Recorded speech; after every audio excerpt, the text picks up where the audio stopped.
Good morning everyone. तो ये मेरी मॉर्निंग जो है दूसरी बार हो रही है। दूसरी बार इसलिए क्योंकि एक बार मैं सुबह 6 बजे आदर्श के लिए उठी थी, उसके बाद उन लोगों के जाने के बाद मैं दोबारा सो गई। जी हाँ, प्रेगनेंसी में आप कब ठीक हो कब नहीं ये पता ही नहीं होता है। मतलब कुछ सेकंड में आप ठीक और कुछ सेकंड में आप एकदम से बीमार हो जाते हो।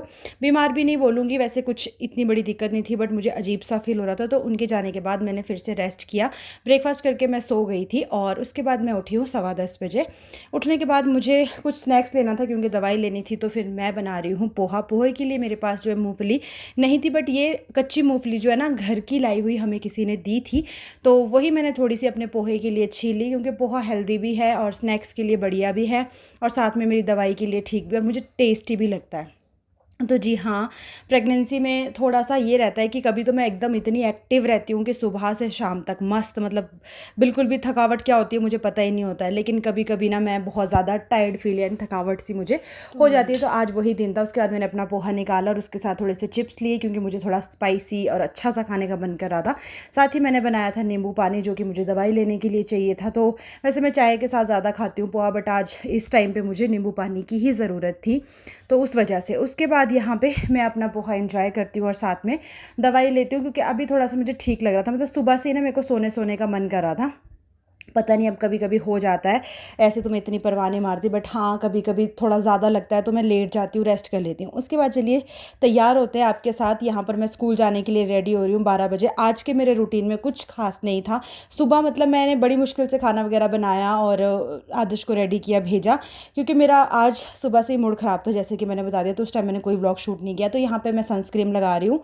पहले मैंने मॉइस्चराइज़र लगाया, उसके बाद मैंने सनस्क्रीन लगाई। ये मुझे हॉस्पिटल से रिपन से ही दी हुई है क्योंकि मेरी स्किन में ना एलर्जी हो गई थी प्रेगनेंसी की स्टार्टिंग में ही, तो मैं यही लगाती हूँ अब। उसके बाद इन्होंने मुझे ये सनस्क्रीन दी थी कि धूप में आप बिना उसके मत जाना क्योंकि आपकी स्किन को जो है एलर्जी हो रही है। यहाँ पे लिपस्टिक निकालते निकालते मुझसे गिर गई थी।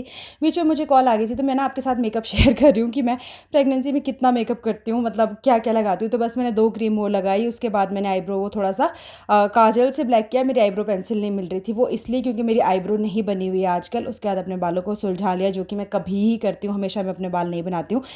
फिर फटाफट से मैंने लगा दिया जी रबड़ अपने बालों में। लो जी, मैं हो गई 5 मिनट में रेडी। जब आपकी तबीयत ठीक नहीं होती ना तो कुछ भी करने का मन नहीं करता। यहाँ पे मैंने पहन लीजिए अपनी ये बरसात वाली प्लास्टिक वाली जुतियाँ जो कि बिल्कुल सॉफ्ट है रबड़ की तरह।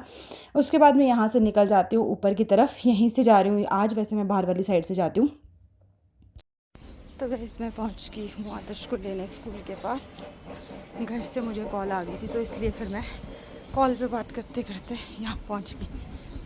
कैमरे से दिखाती हूँ। मौसम आज फिर से थोड़ा ठंडा हुआ है, बट ठीक है। देखो आज के व्लॉग में कुछ खास तो नहीं था, बट जितना भी मुझसे हुआ मैंने ये सोचा कि मैं इसको तोड़ूंगी नहीं, जो मैंने कंटिन्यू शुरू किया है। तो आज था मेरी प्रेगनेंसी डे रूटीन का 3rd डे और रूटीन में कुछ ऐसा ही था। और सुबह मैंने ना कद्दू की सब्जी और चपाती खाई थी जो कि मैंने बहुत प्यार से बनाई थी, खट्टा मीठा कद्दू। उसके बाद आदर्श का बैग छोड़ा गाड़ी में और फटाफट से बैठ गई मैं भी गाड़ी में क्योंकि इस टाइम पे ना मुझे गर्मी सी भी लग रही थी और मैं जान के आई थी कि मतलब थोड़ा फ्रेश हो जाऊंगी बाहर निकल के। यहाँ पे आदर्श को मिला था ये स्टिकर गुड का, क्योंकि पता नहीं क्लास में कुछ अच्छा काम किया होगा, शांति से रहा होगा। उसके बाद मैं ना एक केला ये साथ लेके गई थी कि खाऊंगी, बट मेरे से खा ही नहीं जा रहा था। मुझे कोई टेस्ट ही नहीं आ रहा था, बस सिर्फ मीठा मीठा सा लग रहा था। और ऐसे जो केले का अपना अच्छा सा टेस्ट होता है ना, वो मुझे कुछ भी नहीं लग रहा था। उसके बाद यहाँ पे वैसे सामान लेने मैं ही उतरती हूँ हमेशा, बट आज आदर्श के पापा खुद उतरे क्योंकि मेरी तबीयत वैसे ही ठीक ठीक सी नहीं लग रही थी। तो यहाँ पे इनको चाहिए थे अपने केक डेकोरेशन के लिए कैडबरी शॉर्ट्स के लड्डू, तो ये वो लेने के लिए और दूध लेने के लिए उतरे थे, बट यहाँ नहीं मिले। और काफ़ी जगह उन्होंने पहले भी पूछा तो वहाँ पर भी इनको नहीं मिले थे। कई बार ऐसा होता है कि कुछ सामान यार यहाँ मिलता ही नहीं है, तो फिर या तो फिर केक में चेंजेस करने पड़ते हैं या फिर अगर कस्टमर ना माने तो कहीं से दूर से मंगवाने पड़ते हैं। उसके बाद हमारे आगे ना एक बस चल रही थी, ये प्राइवेट सरकारी बस, और हमारे यहाँ के रोड इतने कंजेस्टेड है कि 2 बसें एक साथ क्रॉस करनी हो तो थोड़ा मुश्किल हो जाती है। वो इसलिए रोड तो ठीक है, बट जो साइडों में गाड़ियाँ लगती है ना उसकी वजह से। तो आप लोग भी अगर आप में से कोई प्रेग्नेंट है तो मेरे साथ अपनी जर्नी ज़रूर शेयर करना कि मतलब आपके दिन कैसे बीत रहे। वैसे तो मेरे साथ बहुत सारे लोग प्रेग्नेंट है, बट मैं सिर्फ अपना रिवील कर सकती हूँ, औरों का नहीं। बाकी सेलिब्रिटी में भी काफ़ी सारे लोग अभी जिनको प्रेगनेंसी है और 2026 में बहुत सारे बच्चे आने वाले हैं।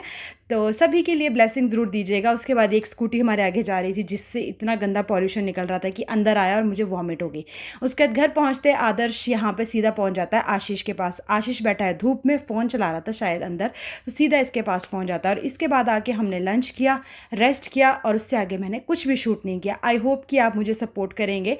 डेली व्लॉग और वीडियो देखने के लिए आप फॉलो ज़रूर करें, यूट्यूब पे भी, फेसबुक पे भी, और अपना कमेंट ज़रूर मेरे लिए छोड़िएगा कि आपको कैसी लगी मेरी छोटी सी वीडियो, जिसमें कि ज़्यादा कुछ तो नहीं पर जो भी था मैंने आपके साथ शेयर किया है।